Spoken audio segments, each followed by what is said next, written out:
Now, as beneficial as it is, the clean is a tricky movement.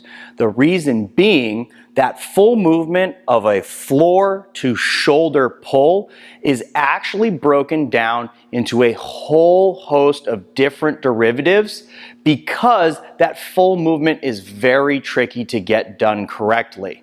So what we do is we use terminology to break the movement into smaller parts, and we focus on those parts and then add them together over time. Where we'll start now is use of something called the hang power clean. Simply put, that means the bar is not going to start on the floor. It's going to start somewhere above the knee. And the catch is not going to be any full front squat. Rather, we're going to find ourselves catching in a good quarter squat in that same front rack position. Now let's talk about how we set up for any type of clean. First things first, you must have an open space available in which to perform your movement.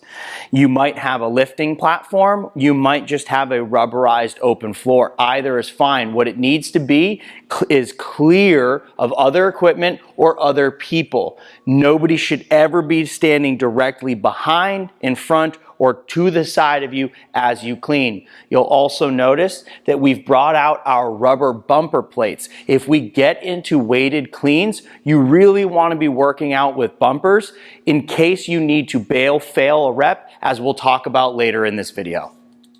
Now, we've talked about our high hang power position. We will also be utilizing a traditional hang position as our start point for some of our reps. The way we get there is very much the same all the way through, from a double overhand grip, standing to full extension, knuckles rolled down, feet under our hips, soft bend in the knee, and a vertical chest. From here, what we want to do is think about looking out, leaning out over the cliff by pushing our hips back, allowing our chest to trend forward so that our chest is over the bar, closer to our toes. Our gaze is out and down, not leaned back or any sort of crick in the neck. And we have a nice neutral spine, a good hinge of the hip here. This is our secondary hang position, most commonly referred to simply as the hang. Now, as we have two starting positions for the hang power clean, we also want to think about executing a rep from that classic above the knee hang position. So as we find that position of our chest over the bar, hips back, and bar down to the knees, the only thing different from our high hang power clean is getting back to that pockets position. So what we want to think about at the beginning of any rep is actually pulling the chest through and opening the hips until we find that soft knee, vertical torso jumping position of the high hang power clean. From here, we're going to execute that same jump, pull, and punch, finding that quarter squat. So what we want to think about when we blend these two pieces together is patience from the top of the knee back to the pockets, and then finding that vertical jump position, and then executing our hips, arms, front rack sequence of events. We want to make sure we never pull directly from the knee. We always want to find that high hang position at the top before we execute a rep.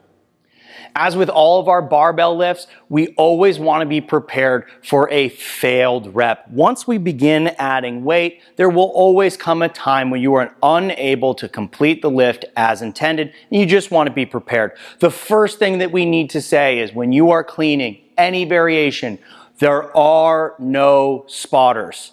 Nobody behind trying to support you from the back, and nobody at the front trying to support your elbows or bar this direction.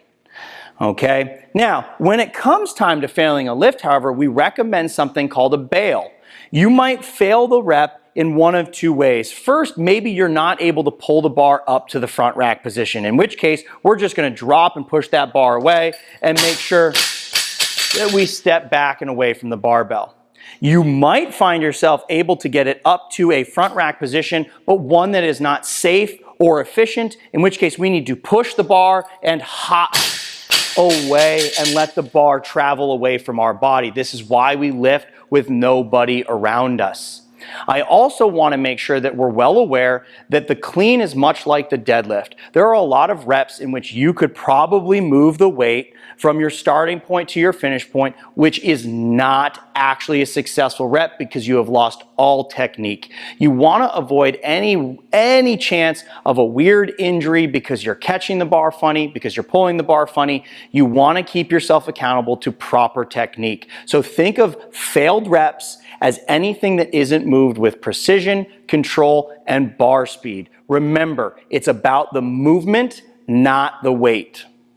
Being a highly complex movement and a combination of a number of different foundational movement patterns, being that pull, that squat, that jump, we want to think about this movement as always being technique and speed of the bar well before weight. Never add weight unless everything before that is fluid, fast, and feels right.